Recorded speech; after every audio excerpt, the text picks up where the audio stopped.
não parar, não precipitar e não retroceder. Então dizer para esse cara, sabe quando nós vamos parar? Nunca. Nunca na sua porca vida. Né?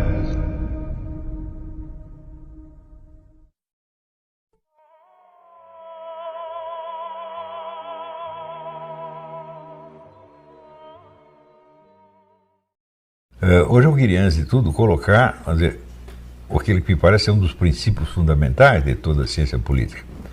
Quando falo em princípios fundamentais, os princípios de toda a ciência são, de um lado, os princípios gerais, são os princípios da lógica, estão subentendidos, né, em toda a ciência. Do outro lado, você tem as premissas específicas daquela área de estudo. Quer dizer, uma vez que foi recortado um certo campo de fenômenos, né, tem de existir alguns princípios que são autoevidentes para toda aquele campo. Né? E esses têm que ser, vamos dizer, a base de tudo mais. Quer dizer, antes de você formular uma única teoria, você tem que ter as premissas fundamentais ou princípios. Não é isso? Então, a mim me parece que, se de fato a ciência política é a ciência do poder da natureza do poder, da sua conquista e do seu exercício, tá certo? Então, me parece que a premissa fundamental de toda a ciência política é a diferença de poder entre os seres humanos. Por incrível que pareça, eu não encontro esse princípio em nenhuma obra de ciência política. Não é isso? Por exemplo, se você comparar os membros de outras espécies, a diferença de poder entre eles nunca se aproxima daquilo que acontece entre os seres humanos. O exemplo que eu dou é o seguinte: um tigre pode ser mais forte do que outro tigre, talvez possa ser mais forte do que 2 ou 3 tigres, mas ele não vai ser mais forte do que 1 milhão de tigres. Agora, se você compara, por exemplo, Joseph Stalin na sua mesa com um prisioneiro do Gulag, né, o Joseph Stalin com a sua caneta, ele determina a morte de milhões de pessoas, e o que um daqueles pode fazer em resposta? Nada. Então você tem de um lado a onipotência e do outro a impotência. Isto é a marca característica da espécie humana. E eu acho que a maior vergonha da ciência social é nunca ter enfatizado este fato, que é óbvio e absolutamente inegável. Portanto, esse é o princípio da ciência política. Né? Então, é evidente que a ciência política, a partir daí, ela pode proceder criando hipóteses e teorias, né, com relação, vamos dizer, aos modos de conquista e exercício do poder. Nós podemos, por exemplo, levantar o problema dos meios de ação, que é outra coisa que também eu não vejo enfatizado suficientemente em lugar nenhum. Né? Quer dizer, todo cientista político que entra em campo, ele parece que já sabe quais são os meios de ação fundamentais. Né? Por exemplo, se você pega o Karl Marx, o poder econômico. Eu digo, olha, você já viu algum bilionário desarmado assaltar um ladrão pobre armado? Eu nunca vi. Chega lá um banqueiro, né, toma a arma do bandidinho, do morro, e toma, sei lá, R$2 que ele tem no bolso. Isso nunca acontece. Mas o sujeito pobre armado roubar os ricos é, por definição, o que acontece. Né? Eu acho que ser rico é uma das condições básicas para você ser roubado. Né? Qualquer bandido, por mais idiota que seja, ele prefere o cliente rico do que o cliente pobre, porque pobre ele vai ter que assaltar vários. Mas, portanto, uma das finalidades da existência dos ricos é ser assaltados, e eles de fato o são. Quando você vê assim, a formação das classes governantes em todo quanto é lugar, sempre assim, o mais ladrão dominava os outros. Se você estudar a história de Portugal, você vai ver que o rei Dom Afonso Henriques afirmou o seu poder saltando as janelas dos seus inimigos e cortando-lhes a garganta enquanto eles estavam na cama. E com isso ele foi se tornando o proprietário de mais e mais e mais terras e acabou sendo o senhor feudal mais poderoso, né? Carregava todos os outros no bolso. Se você estudar a história de Ivan o Terrível, foi a mesma coisa. Né? Então, o uso da violência física é também, a mim me parece, né, o primeiro elemento da conquista do poder. Pode haver outros meios, um pouco mais elaborados, mas sem este nunca se fez nada, absolutamente nada. O máximo que acontece é você ter o uso adiado da violência, ou seja, você usa a violência potencial. Isso quer dizer, você não chega, não precisa matar o sujeito, mas você faz ele ter medo de que você o mate, e com isso ele o obedece. Então isso é um fenômeno universal no mundo todo. Agora, quando você pega um autor marxista que traduz isso em termos da teoria marxista, o que você obtém é a famosa teoria da violência simbólica do Pierre Bourdieu, que é, de alto a baixo, uma fraude. Porque a violência simbólica é um conjunto de meios de intimidação que não um indivíduo ou não um grupo, mas uma classe usa para escravizar a outra. A burguesia, você tem o sistema burguês de violência simbólica que mantém o proletariado e demais classes, né, sob o medo de danos que pode trazer, então obedecem por isso. Só que a pergunta que eu me fiz é o seguinte: como você criaria um sistema de violência simbólica? Você precisaria ter meios. Por exemplo, você precisaria usar a mídia, usar a educação, né, usar as figuras simbólicas, por exemplo, do teatro e cinema, para isso. E isso aí daria um trabalho medonho. Quer dizer, como que você cria esse sistema sem você ter estudado e discutido o problema? Então, você procure, assim, em toda a história, documentos que atestem, né, as reuniões e congressos científicos que a burguesia fez para criar a violência simbólica. Isso não existe em parte alguma. Você não tem um documento, um único documento de um burguês reunindo-se com outros burgueses e dizendo: nós temos que inventar meio de intimidar o proletariado para que ele nos obedeça. Isso nunca houve, nenhum único. Então, das duas, uma. Se existe a violência simbólica burguesa, ou ela apareceu espontaneamente, por uma espécie de acordo inconsciente entre as pessoas, o que é absolutamente inconcebível, ou ela simplesmente não existe. Então, da onde o Pierre Bourdieu tirou a ideia? Tirou o seguinte: ele estava falando para a militância comunista. O próprio nosso conhecido Clóvis de Burros, que foi aluno dele, diz que ele confessa que ele tinha uma concepção mafiosa da vida universitária, tipo assim: se você não está comigo, nós temos que destruí-lo. Então, ele estava treinando comunistas para exercer o que se chama terrorismo intelectual, que é um sistema que todo mundo sabe que existe, não é isso? E que atua através de mídia, cinema, rádio, televisão, etc. Sempre de uma maneira orgânica, coerente. São massas inteiras de agentes, né, que sabem intimidar a massa, intimidar os seus inimigos e intimidar as classes inferiores. No Brasil isso é notório. Por exemplo, quem é que não sabe que se você entra na universidade e não reza de acordo com a cartilha comunista, a sua carreira acabou? Todo mundo sabe. Isso aí é o que é violência simbólica. Então é o seguinte: o Pierre Bourdieu estava montando um sistema de violência simbólica. E ele, em vez de confessar que ele estava fazendo isso, ele via a violência simbólica nas pessoas das vítimas. As vítimas da violência simbólica eram para ele as autoras. Então, este é o exemplo característico daquilo que eu já disse, que é a inversão revolucionária. A mentalidade revolucionária é marcada por várias inversões. A primeira delas é a inversão de sujeito e objeto. Quer dizer que o sujeito da ação se vê como objeto dela. Agora, pergunto eu, uma sociologia concebida assim vale o quê? Não vale nada. Agora, o Pierre Bourdieu se transformou talvez no autor mais respeitável, né, da universidade brasileira. Olha, eu acho que qualquer pessoa que leia um pouco de Pierre Bourdieu e não perceba que é um vigarista, é um deficiente intelectual, pelo menos. Não pode dizer deficiente mental, que é uma coisa mais grave, mas deficiente intelectual é, sem dúvida. E isso é a classe universitária. A classe universitária, outra coisa que eu observei, até fiz uma nota ontem a respeito disso, todos nós sabemos que as universidades brasileiras são 100% dominadas pelos comunistas há 40 anos. E que eles não dão chance para ninguém que não seja da turma deles. E, no entanto, eles continuam ensinando aos seus alunos que a universidade é o instrumento de formação da classe burguesa. Ora, uma vez eu vi uma pesquisa, foi apresentada lá no Fórum da Liberdade, no Rio Grande do Sul. Pesquisa da Fundação Getúlio Vargas, quantos universitários queriam ser empresários? Apenas 3%. Quer dizer, que raio de burguesia é essa que só cria seus empregados, não cria nenhum empresário?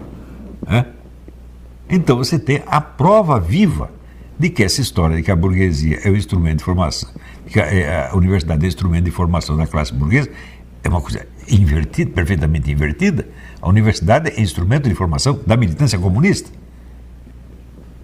Agora, se o cara ele está formando militantes comunistas e ele diz que a universidade é a formação dos instrumentos de dominação da classe burguesa, o que ele está fazendo? Inversão de sujeito e objeto. Ele não sabe o que ele está fazendo. Ele se vê como vítima do processo do qual ele é o autor. Ora, inversão de sujeito e objeto é um traço evidentemente psicótico, esquizofrênico. Então, uma espécie de esquizofrenia, vamos dizer, socializada, aceita, é a norma da universidade. A universidade serve para isso. Juro para você, não serve para mais nada. Porque, por exemplo, você pega lá, o Bourdieu achava que o Sartre era um vigarista. Eu digo, o Sartre era um vigarista, mas comparado com o Bourdieu, ele era a Madre Teresa de Calcutá. O Sartre, ao contrário, às vezes tinha explosões de emoção, no qual ele dizia realmente o que estava sentindo, o que estava vendo, e às vezes via a coisa corretamente. Ele não era burro. Agora,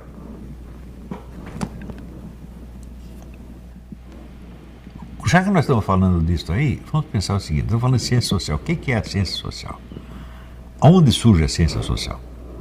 Claro, surge em parte com Marx, mas em parte surge com autores burgueses, positivistas, tipo Emile Durkheim e Max Weber. E Emile Durkheim vai definir o fato social como aquilo que não tem autor, aquilo que acontece na sociedade e você não pode assinalar uma autoria definida. Não é isso? Agora, pergunta, existe algum fenômeno assim? Não, existem fenômenos dos quais você não conhece o autor, mas fatos sem autor, opa, isso não existe. Isso quer dizer que uma força misteriosa pegou toda uma comunidade, fez a comunidade agir de determinada maneira, assim, assim, assim, sem que ninguém se esforçasse para esse fim. E a massa obedeceu. Você é possível uma coisa dessa? Isso é obviamente a história da carochinha. Então nós podemos pensar o seguinte: Emile Durkheim era um agente da elite, a elite que domina o ensino universitário. Não é isso? Então,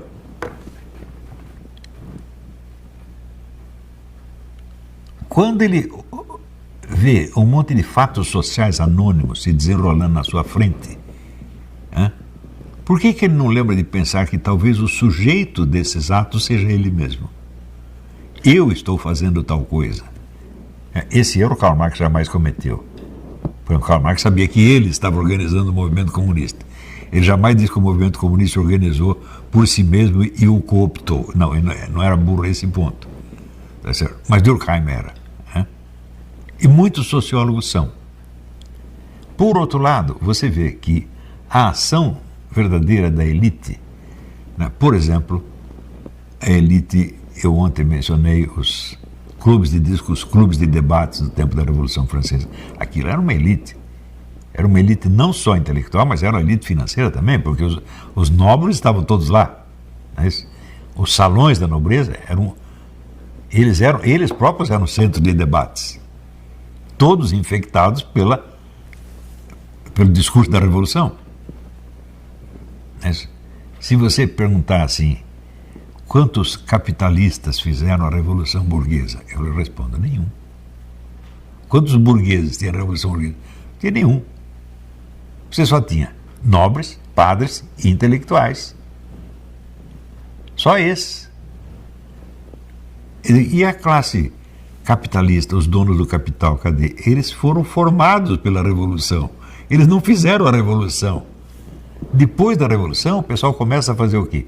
Pega os bens da igreja e loteia, porra. E daí quem conseguiu comprar baratinho fica milionário e você vira o burguês.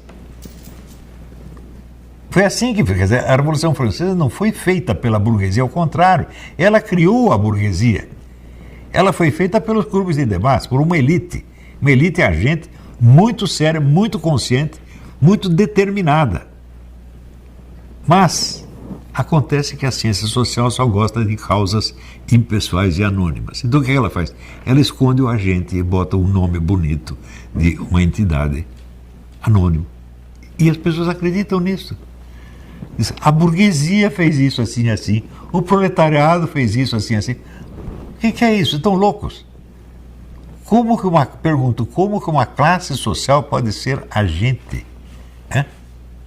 Você precisaria, em primeiro lugar, reunir essa classe social inteira. Isso é possível? Nós vamos reunir aqui o proletariado inteiro, ou a burguesia inteira? Não. Então não foi a burguesia, foi 2 ou 3 caras que talvez nem fossem burgueses. Podia ser um intelectual, podia ser um nobre. Essas pessoas são os verdadeiros agentes. Então, veja, desde o século XIX até agora, esta coisa de você apelar a entidades anônimas, entidades coletivas e anônimas, e tratá-las como se fossem sujeitos da história, dá um ar de coisa muito científica. Mas de científico não tem nada. Ou seja, a ciência social, na sua maior parte, é uma empulhação. Não digo nem que seja uma empulhação consciente, mas ela é uma espécie de feitiçaria. Aliás, houve um sociólogo polonês que escreveu um livro assim, Ciência Social como Feitiçaria. Tem razão. Claro que nem toda ela é feitiçaria, mas uma grande parte é. E o principal da feitiçaria é atribuir o poder de ação a sujeitos anônimos. O que é uma coisa absolutamente impossível. Você reúne uma massa, e se ninguém dá nenhuma sugestão para a massa fazer isso ou aquilo, ela não faz nada. Quer dizer, você vê, pega uma assembleia de estudantes. Como é que faz a assembleia de estudantes? Todo mundo na esquerda sabe fazer a assembleia de estudantes. Você reúne lá 2.000 idiotas e você tem 10 caras treinados para lançar as palavras de ordem no momento decisivo. E você dá o sinal e eles lançam, daí a massa obedece. Esses são os agentes. A massa não é agente. A assembleia não é agente. A assembleia é instrumento. Ou seja, confundir o agente com o instrumento já parece que virou um mandamento sagrado das ciências sociais. Então você vê explicações sociais inteiras baseadas nessa coisa, na atribuição de autoconsciência a sujeitos anônimos multitudinários. Ora, o que é uma consciência coletiva? São pessoas pensando a mesma coisa ao mesmo tempo. Você acha que isso acontece assim, sem nada? Quer dizer, a massa sozinha, toda despertou para a mesma coisa ao mesmo tempo, sem que ninguém lhe dissesse nada. Isso é brincadeira, gente. Então é o seguinte, o que o pessoal chama de ciência social, em geral, é empulhação. E é por isso que eu esqueci o título do livro. Aqui a minha biblioteca tem 10.000 volumes, eu às vezes procuro um livro e não consigo achar. Antigamente conseguia, agora não dá mais. Esqueci o título do livro, mas é um sujeito que fez uma pesquisa entre 200 cientistas políticos americanos, pedindo-lhes que previssem o desenvolvimento de determinados estados de coisas bem simples. Por exemplo, uma eleição, uma campanha qualquer. Todos erraram. Todos, 100%. Procura, assim, entre os cientistas sociais, quantos previram a queda da União Soviética. Sabe, no começo da década de 90 vai acabar a União Soviética. Você tem um ou dois, mas que não eram cientistas sociais. Tem um jornalista aqui, um outro sujeito lá. A classe dos cientistas sociais não percebeu isso, porra. Quando eles aplaudiram o livro do Paul Kennedy, Ascensão e Queda das Grandes Potências, dizendo que na década de 90 os Estados Unidos ia cair, a União Soviética ia se tornar a potência dominante, foi o maior sucesso de ciência social no mundo. Aconteceu o contrário. Então, vocês, essa análise que aparece em jornal, Um especialista disso, não sei o quê. Gente, esqueçam isso. Isso é tudo besteira. Não percam o seu tempo com isto. O que vocês têm que procurar são os agentes individuais que têm os meios de ação. Claro que um meio de ação fundamental é o dinheiro. Mas ele basta? Não. Você pensa, o George Soros, ele consegue agir porque ele tem bastante dinheiro? Não. Ele consegue agir porque durante 50 anos ele ficou contratando os assessores certos. Cientistas sociais, agentes de propaganda, psicólogos, etc, etc, etc.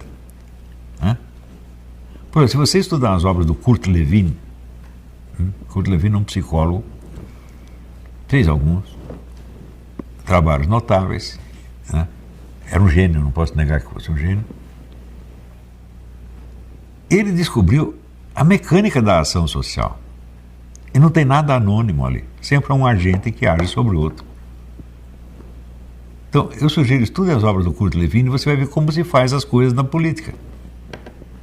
Por exemplo, se você quer mudar a opinião pública inteira de um país, você precisa de um certo número de agentes capacitados. Especialistas em propaganda, em manipulação comportamental, etc, etc. Com 10 pessoas você faz isso. Depois que você fez, você dá um nome coletivo e anônimo. Como se as forças tivessem se formado por si mesmo. Gente, isso aqui, isso que eu estou dizendo para vocês, isso aqui é o centro da ciência política. O centro da ciência política é assim, é o agente capacitado. Em geral, são poucas pessoas. Então nós voltamos, é isso? Você imagina... Eu li um livro do Sidney Hook. Sidney Hook era um filósofo americano, notório combatente anticomunista. Ele foi comunista, depois largou, e denunciou. E ele escreveu um livro chamado O Herói na História. Eu li esse livro quando eu era muito jovem. O livro tinha o quê? 17, 18 anos. Foi publicado no Brasil pela editora Zahar. Acho que vocês ainda o encontram.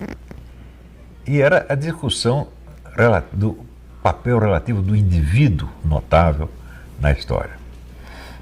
Essa teoria de que a história é feita por indivíduos notáveis foi lançada pelo historiador inglês Thomas Carlyle, que escreveu alguns livros notáveis, inclusive a história da Revolução Francesa. Mas eu sei que é o seguinte, eu sei que no mundo da historiografia e das ciências sociais, ninguém jamais levou a teoria do Carlyle a sério. Eu acho que eu sou o primeiro, depois do Sidney Hook. Então eu falei, peraí, o papel do indivíduo nessas coisas tem sido totalmente negligenciado.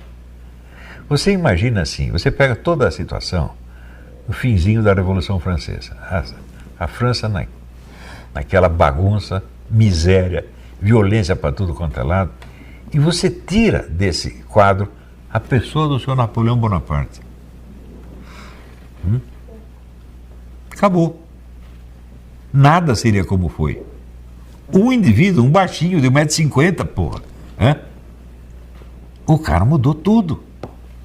Agora, como é que você pode dizer? Napoleão foi produto das forças históricas do seu tempo. E forças históricas não produzem ninguém. Isso é impossível. O que acontece é o seguinte, um indivíduo que enxerga as forças históricas que existem e as transcende. Ou seja, as forças históricas estão aí agindo de maneira assim, múltipla. São várias forças descoordenadas que estão agindo.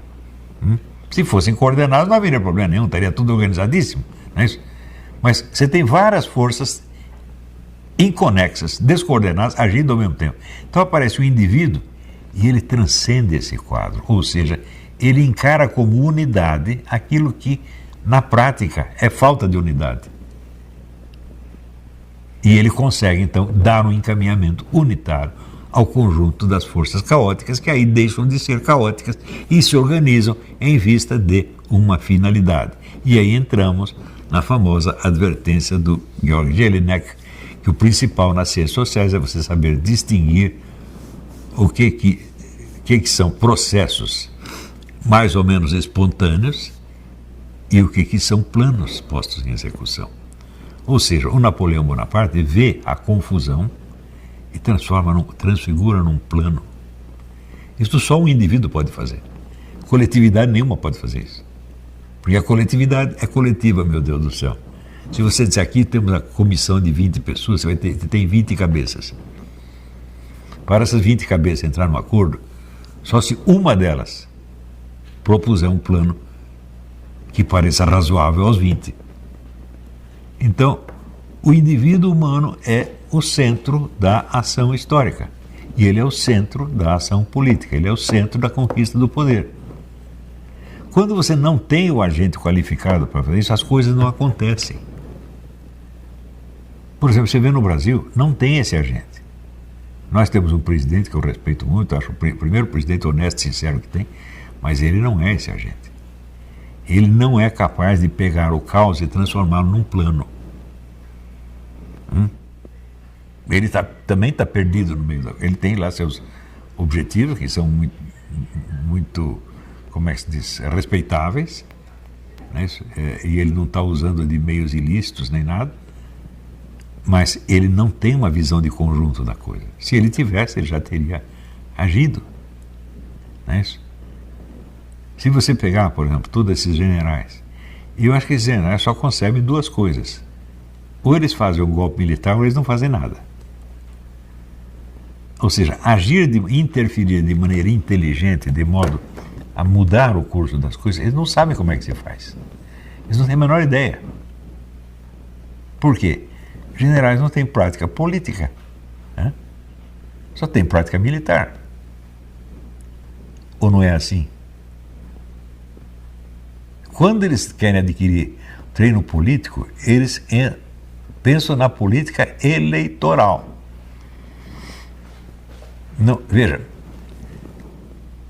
um dos erros fundamentais da ciência social, especialmente da ciência política, é você chamar de política aquilo que recebe o nome de política na sociedade em que você está. Ou seja, aquilo que já foi estabelecido e, vamos dizer, convencionado como política. Por exemplo, candidatar-se a vereador, né, fazer propaganda do partido, os partidos políticos. Tudo isso, bicho, não é política. Isso é a forma que a política assumiu perante os olhos do povo num certo lugar. Mas a política mesmo é a luta geral pelo poder da forma mais genérica e mais indefinida que você possa imaginar. Por exemplo, o sistema político brasileiro aceita o assassinato político? Não, o assassinato político é um crime, é ilegal. O assassinato político não é um meio eficaz de conquista do poder? Sempre foi. Não é isso? Então, nós temos que estudar a política tal como ela aparece, legal, formalmente constituída num país tal, mas temos que estudar a política tal como ela é, da sua maneira mais genérica e mais brutal, se você pensar. Mais material. O poder na sua expressão mais material e imediata. Não é isso? Então você teria que começar por estudar todos os meios de poder. Se eu disser para você, hipnose não é um meio de poder? Qual faculdade de ciência social e ciência política estuda hipnose? Nenhuma. E a hipnose coletiva? Claro que é um meio de poder absolutamente fundamental. Tem algum sociólogo que estuda isso? Não, não tem. Daí eles falam assim, não, o Hitler tinha aquele poder mágico nos discursos, aquela coisa toda, né? Eles sabem disso. E apesar de saber, não estudam o negócio. Então, tá bom, você diz isso aí. Mas qual eram os métodos do Hitler? O que ele estava fazendo? Me explica aí. O cara nunca estudou isso, então também não sabe, né? Então você sabe que existe um meio de poder que é de uma eficiência brutal, mas você nem se interessa em estudá-lo. Ou seja, o que você está estudando não é a política, é aquilo que formalmente e oficialmente se chama de política num certo lugar. Não é um objeto real, é um objeto formal e oficial. E estudando a realidade formal e oficial, você vai acertar alguma coisa? Nunca. Estão entendendo Até que ponto vai a burrice das nossas ciências sociais? Por exemplo, não tentaram matar o Bolsonaro? E como é que você vai dizer que o assassinato político não é um elemento importante? Tudo o que aconteceu no Brasil nos últimos anos foi o resultado de uma tentativa de assassinato político. E ninguém quer estudar isso. Por quê? Porque os agentes que fizeram isso, né, têm no seu bolso juízes, policiais, oficiais do exército e não deixam falar o nome deles. É um número pequeníssimo de pessoas. Estes são os criadores da história brasileira nos últimos anos, porra. Esses são os agentes que criaram o fato fundamental e determinaram o curso seguinte das coisas. Não foram forças sociais, forças anônimas, não foram forças de mercado, opinião pública. Está brincando comigo? Partidos políticos. Ora, no Brasil todo mundo sabe que os partidos políticos são entidades que se formam e desaparecem com uma facilidade impressionante. Eles não significam absolutamente nada. Mas por trás deles existem grupos organizados. Esses grupos são de poucas pessoas.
E aí pessoal, tranquilo?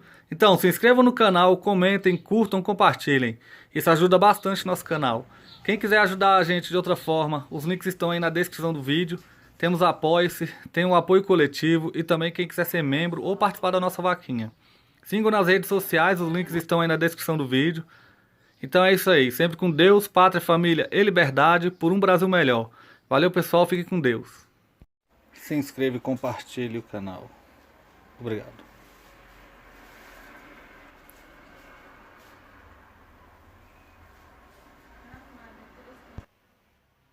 Olavo tinha e sempre continuará tendo razão. Apoiem o canal e ajude a gente a continuar aqui no YouTube e nas outras plataformas.